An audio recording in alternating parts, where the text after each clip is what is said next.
Hello, I'm Jean Carter, an ACTEC Fellow from Raleigh, North Carolina, and I have with me Carrie Mast, an ACTEC Fellow from Charlotte, North Carolina. Our topic today is estate settlement, or Dad just died. When do I get my money? Carrie, let's start at the beginning. What is estate settlement or estate administration? Estate administration is a legal process to settle the affairs of a person who passed away. Through this process, their debts are settled and their assets are distributed. There may be other matters to resolve as well, such as who gets custody of their minor children. What are the steps in the estate administration process? There are a number of steps involved with estate administration. First, someone has to be appointed as executor. That's the person who can represent the estate and who can take action and make decisions with respect to the estate. The executor is in charge of taking inventory of all the assets, figuring out what the person owned when they died. This can be difficult because for so many assets, like investment accounts, we don't even get paper statements anymore. We just have an online access. It's really helpful if the decedent kept good records so we know where to look for those assets.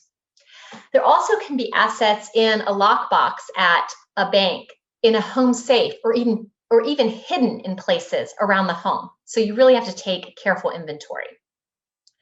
Before the executor can distribute assets out to the family, the debts of the person who died have to be paid off. This includes things like paying credit card bills, or for somebody who had a last illness, paying the hospital bill for that. Once the creditors are paid, the executor has a responsibility to distribute the assets in accordance with the estate's beneficiaries. This is a family matter. Why is the court involved at all? For many people, it is a family matter. But as you well know, Jean, even among families, disputes can arise as you're trying to settle the estate of a loved one. And there are other parties, such as creditors, who might have an interest in the estate. The estate administration process is designed to settle an estate in a way that's fair to everyone. Can we avoid court involvement? It may be possible. If someone owns assets in their individual name, though, the court likely will need to be involved. But if assets are owned by a revocable trust or a living trust, the court may not need to be involved with those assets. That's the case as well for assets that are controlled by beneficiary designation form, such as 401ks, IRAs, or life insurance. The court does not need to be involved with those. Dad had a will. Does that matter? Absolutely. Dad's will controls those assets that are held in his individual name. But for assets like IRAs, 401ks, and life insurance, his will does not control the distribution of those assets. And for any assets that are held in a revocable trust or a living trust, his will does not control those assets either. I've heard people say that if Dad doesn't have a will, everything just goes to the state. Jean, this is an important question and reflects a common misconception. Many people believe that if Dad doesn't have a will, it just reverts back to the state. That's simply not true. The property does not go back to the state. So what happens? We have a saying, if you don't have a will, the state you reside in has one for you. Every state has a statute that contains default provisions regarding how your assets will be distributed if you don't have a will. In other words, your state makes its best guess regarding how you would want your property distributed. How much does it cost to settle an estate? There is such a range regarding the cost of estate administration. Complex estates cost more to settle than simple estates. And corporate executors, such as a bank, often cost more than if you name an individual executor, like your sibling. In addition, the steps that we've talked about today have to be taken regardless of the size of the estate. So there can be a lot of variation in the cost of estate administration.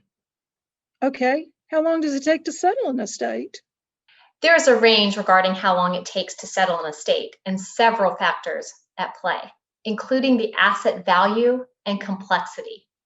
Simple estates might be settled within 6 months. Complex estates, those with a lot of assets or assets that are complex or hard to value, can take several years to settle. If an estate tax return is required, the estate might not be closed until the IRS indicates its acceptance of the estate tax return. That can take more than 2 years from the date the person died. And if there are any disputes relating to the estate because of a dynamic within the family, because of a dispute with a creditor, because the IRS has a question about the estate tax return, it can take even longer. Okay, let's cut through to what counts. When do I get my money? That is the million-dollar question, Jean. And I'll give the only answer a lawyer can give, which is it depends. If you are getting a specific bequest, a certain amount of money, the executor might be able to distribute that to you right after creditors are paid. But if you are getting a residual bequest, the money that's left over at the end of estate administration, the executor has to wait to pay you until the creditors are paid and the specific bequests are paid out. If an estate tax return is required, the executor likely will not make a final distribution to you until the estate is closed. As a practical matter, I encourage executors and estate beneficiaries to be in communication with one another to establish clear expectations regarding when they can expect their money. Thank you. Carrie, this is a very important topic. We really appreciate your insights today. Thank you. Thank you, Jean.